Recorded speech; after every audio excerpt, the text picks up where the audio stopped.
Olá a todos, bem-vindos a mais um encontro de astronomia de Guararema. Meu nome é Thaís Bentes, eu trabalho dentro da área de astrobiologia. Bom, a astrobiologia é um campo de pesquisa com múltiplas abordagens de diferentes áreas do conhecimento para estudar o fenômeno da vida. Então, desde a sua origem, os processos de evolução, e a gente pode levar em consideração também a evolução da vida em profunda conexão com a evolução do nosso próprio planeta. Além disso, a sua distribuição pelos mais diferentes ambientes, especialmente no que diz respeito aos ambientes extremos, para a gente entender quais são os limites da vida. E uma das áreas mais cativantes que a astrobiologia trata e tem como tema central é a busca de vida fora da Terra. Bom, para a gente procurar vida além do nosso próprio planeta, é interessante a gente entender melhor o único exemplo de vida que a gente conhece, que é a vida na Terra. Então, toda a vida na Terra, quando a gente olha no detalhe fino, depende essencialmente de chompos: carbono, hidrogênio, oxigênio, nitrogênio, fósforo e enxofre. São átomos essenciais para a fabricação de moléculas e macromoléculas, como, por exemplo, a água. É importante solvente para fazer as reações químicas, os ácidos nucleicos, que são importantes para fazer a transferência de informação, os aminoácidos, que são os precursores, os blocos construtores das proteínas, que desempenham inúmeras funções nas células, os lipídios, que têm caráter de armazenamento de energia, os carboidratos, que têm função tanto estrutural quanto função energética para as células, e, obviamente, a vida depende de outros átomos, mas em síntese, quando a gente olha no mais íntimo das células, os chompos são os mais importantes que desempenham essas funções estrutural das moléculas.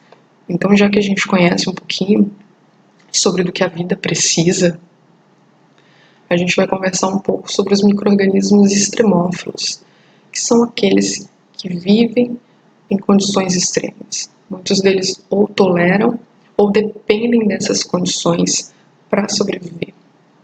Então, eu trouxe um exemplo aqui de uma bactéria que, na verdade, é um poliextremófilo.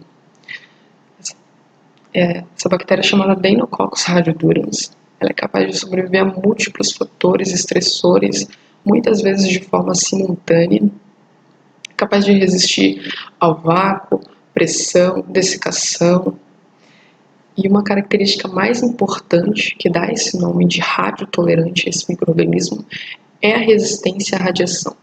Tanto radiação ionizante, raio-x, UVC, esse micro-organismo tem um mecanismo de reparo muito eficiente aos efeitos danosos da radiação. Não necessariamente vive em ambientes extremos. Por exemplo, o Deinococcus radiodurans pode ser isolada de partículas de poeira. E bom, os organismos que vivem em extremos de pH são chamados de acidófilos. E eu trouxe um exemplo aqui de uma arqueia que vive nessa fumarola que fica no Japão. Esse ambiente é extremamente ácido e esse micro-organismo ele tem um ótimo de crescimento em pH da ordem de 0,7 e é capaz de sobreviver e de resistir ao pH da ordem de 0,06, que é um fator extremamente limitante para a vida. Mas mesmo assim, esse micro-organismo se mostra promissor a se proliferar nesse tipo de ambiente. Além disso, é um importante modelo quando a gente pensa no estudo da habitabilidade de Marte. Porque Marte, como a gente vai conversar depois, é um ambiente extremamente ácido. Então, o estudo desses micro-organismos são extremamente importantes dentro desse contexto de entender os limites da vida ou de aplicar a procura de vida fora da Terra também. Bom, em contrapartida, ainda falando de extremos de pH, os micro-organismos que vivem em condições de pH alcalino são chamados de alcalófilos. Eles vivem nessas regiões de lagos de soda, que são encontrados na Rússia, na Tanzânia, e eu trouxe um exemplo de um fungo filamentoso que tem um ótimo de crescimento em pH da ordem de 10. Bom, e quando a gente pensa em micro-organismos que sobrevivem a extremos de temperaturas frias, que são encontrados, por exemplo, no alto das montanhas, em regiões como o Ártico, ou como esse exemplo aqui da Antártica, são chamados de psicrófilos. Então, que gostam de viver nessas regiões frias, e eu trouxe um exemplo de uma bactéria chamada Helicobacterium antártico. Essa bactéria tem um ótimo de crescimento em temperaturas da ordem de 0 grau. Então, é um importante modelo também para aplicar no ambiente marciano, já que esse ambiente é extremamente frio. Em contrapartida, os micro-organismos que gostam, que vivem em temperaturas altas, são chamados de termófilos. Em temperaturas superiores a 85 graus, são chamados de hipertermófilos.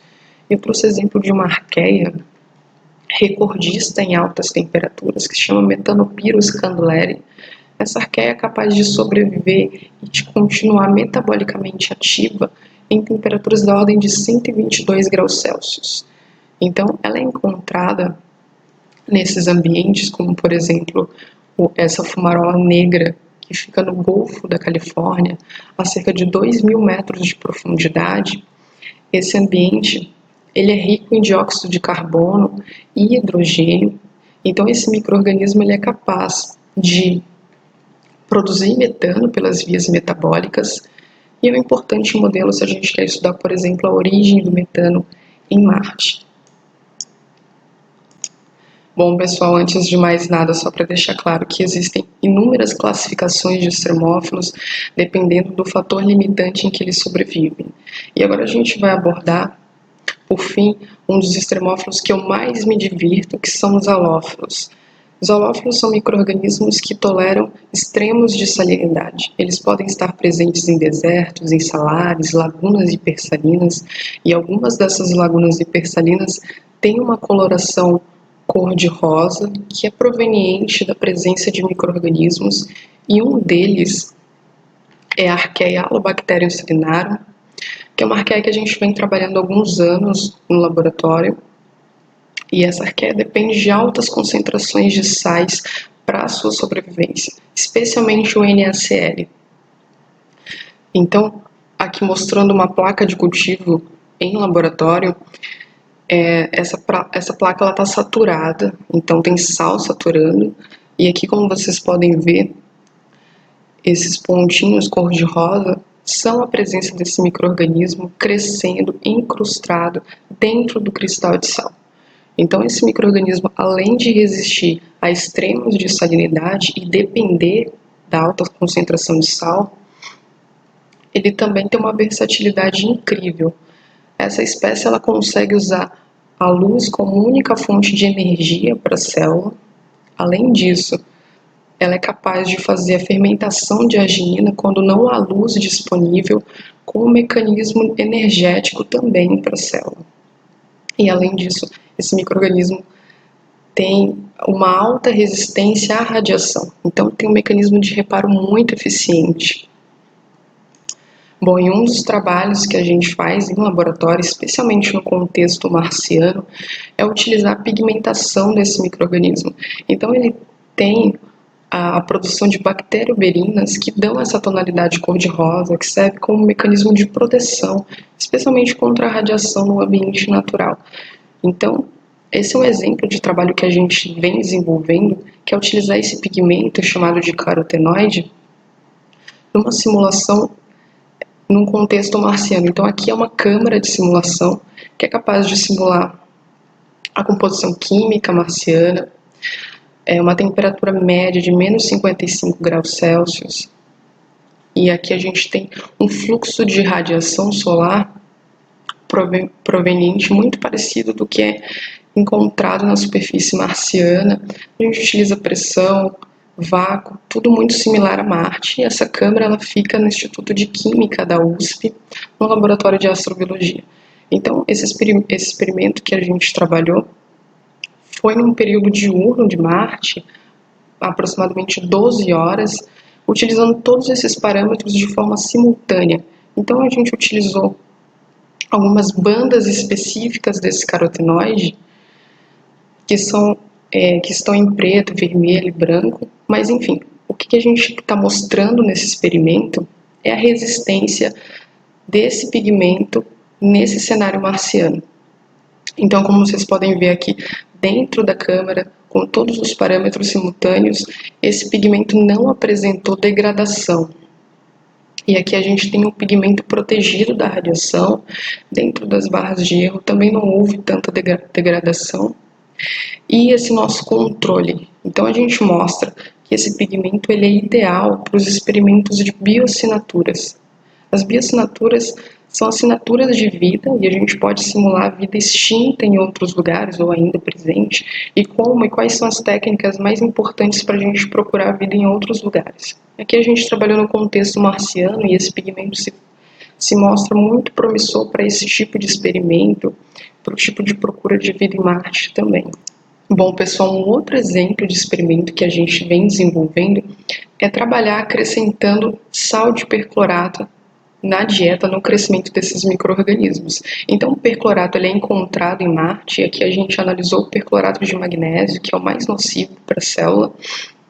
Então, como a gente conversou anteriormente, esse micro-organismo tem uma versatilidade incrível de sobreviver utilizando a luz como fonte de energia, e é por isso que a gente usou o crescimento dele com alta incidência de luz, ou mesmo aqui na fermentação de energia, na fermentação de arginina, utilizando o sal de perclorato no crescimento. Então, a gente utilizou a mesma concentração encontrada em Marte, então a gente transformou isso para molaridade, o que dá da ordem de 0,05 molar. Então, a partir disso, a gente acrescentou concentrações superiores de até 0,3. E o que a gente consegue mostrar aqui nesses dois gráficos é que, tanto na presença de luz quanto na ausência, esse micro-organismo é capaz de sobreviver a concentrações de perclorato extremamente danosas, superiores às encontradas em Marte. Então, esse é um ponto muito importante, porque a gente pode agora classificar esse micro-organismo como uma espécie extremofílica perclorato resistente. É um importante modelo para a procura de vida em Marte, como a gente vai conversar mais.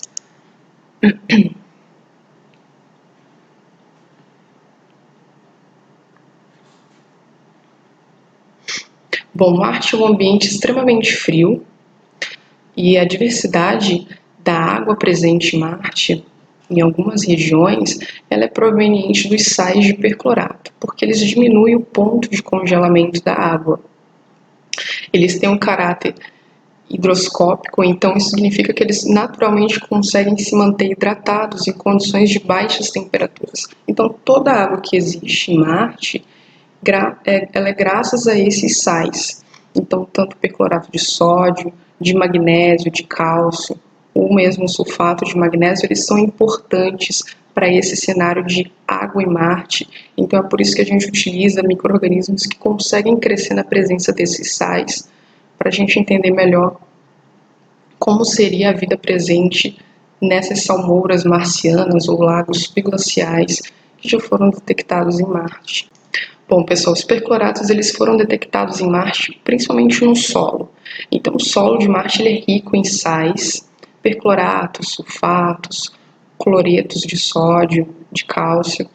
Então, além disso, há a presença de oxidantes, e essa tonalidade mais avermelhada que a gente encontra em Marte é graças principalmente ao óxido de ferro presente. Então, Marte tem um coquetel tóxico no seu solo, e aqui na Terra a gente encontra um ambiente muito análogo, que é o deserto de La Jolla, que a gente vem estudando também, que é um ambiente com baixa disponibilidade de água líquida, baixa disponibilidade de matéria orgânica, um solo rico em sais, em oxidantes também. E o que a gente vem fazer, o que a gente tem feito é estudar as comunidades microbianas presentes nesse ambiente. Então, como vocês podem ver aqui,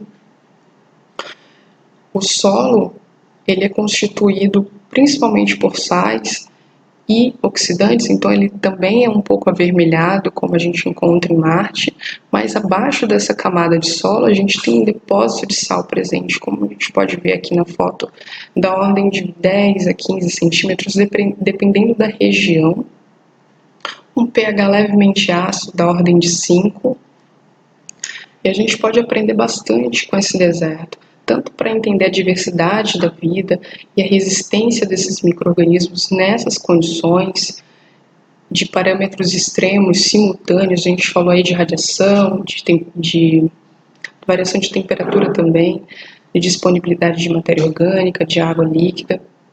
Então, todos esses fatores extremos, eles são importantes modelos de poliextremófilos. E esse ambiente também simula muito bem o período de perda de água em Marte, então o processo de transição. Então, pessoal, Marte no passado foi muito mais aprazível para a vida, teve presença de água em abundância, e depois essa água ela foi se perdendo, e hoje a gente encontra água em algumas regiões da superfície marciana, e essa água é aparentemente salobra, como a gente conversou anteriormente. E como a gente conversou também, algumas espécies elas conseguiriam sobreviver a certos parâmetros encontrados em Marte, como a radiação, a hipersalinidade, ao frio. Então, Marte é um dos candidatos mais prováveis para abrigar vida ainda presente nessas condições, ou mesmo para que tenha existido vida no passado. Outro ambiente importante que a gente vem estudando é a Europa, a lua de Júpiter, que tem um oceano embaixo de uma crosta de gelo, então é outro ambiente promissor para a procura de vida. Também tem Encélado, lua de Saturno, que também tem água presente.